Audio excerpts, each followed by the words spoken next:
கையில் வச்சுருக்கீங்க? இந்த மாட்டுக்கு உடம்பு சரியில்லை, குந்துங்கன்னு சொல்லுற மாதிரி இருக்கு. சரிங்க. குந்துக்கு என்ன பண்ணுறோம், நாங்கள் 5 எண்ணெய் கலந்து ஊற்றுவோம். என்னென்ன எண்ணெய்ங்கய்யா? வேப்பெண்ணெய், விளக்கெண்ணெய், நல்லெண்ணெய், கடலெண்ணெய்ங்கிறத ஒரு 5 ஜாதி எண்ணெய் கலந்து ஊற்று. சரி. ஒரு கோயம்புட்டை போட்டால் எங்கள் நாட்டு வைத்தியத்தில் அது காய்ச்சலுங்கிறத ஒரு சரியாயிடும். இப்போ வந்து நீங்கள் அதை பண்ண போகிறீங்களா? எதை பண்ண போகிறோம் நாங்கள்? எனக்கு மாட்டுக்கா? மாட்டுக்கு. எனக்கு காய்ச்சலா? அது குந்துங்கிறது காய்ச்சலா இல்லை வேறு? குந்துங்கிறது அது ஒரு காய்ச்சல். சரிங்க சரிங்க. நம்ம மனுஷருக்கு மாதிரி மாட்டுக்கும் காய்ச்சல். ஒரு காய்ச்சல் மாட்டுக்கு அது வர்றதுக்கு. இந்த மாட்டுக்கு இப்போ மருந்து ஊற்ற போகிறாங்க பாருங்கள். இப்போ உங்களுக்கு கால்நடை பிடிக்கும், உங்களுக்கு மாடு பிடிக்கும் அப்படின்னா லைக் பண்ணுங்கள், ஷேர் பண்ணுங்கள், கமெண்ட் பண்ணுங்கள். வறட்சியா இருக்குது காய்ச்சல்னா, அது தான் ஒரு அறிகுறி. சரி சரி. தொட்டால் காடு சூடாக இருக்கும். சரிங்க சரிங்க.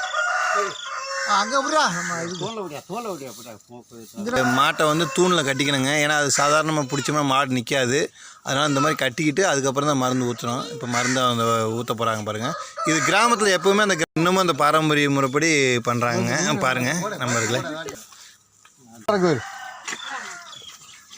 ஆடு எதுக்கு திங்காட்டேன் அவ்வளோதாட்டே இப்படி அந்த ஓட்டெல்லாம் தள்ளி விட்டு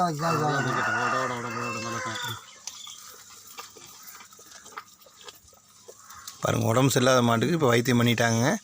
உங்களுக்குலாம் விவசாயம் பிடிக்கும், உங்களுக்கு மாடு கால்நடை பிடிக்கும் அப்படின்னா லைக் பண்ணுங்கள், ஷேர் பண்ணுங்கள், மறக்காமல் கமெண்ட் பண்ணுங்கள். நன்றி, வணக்கம்.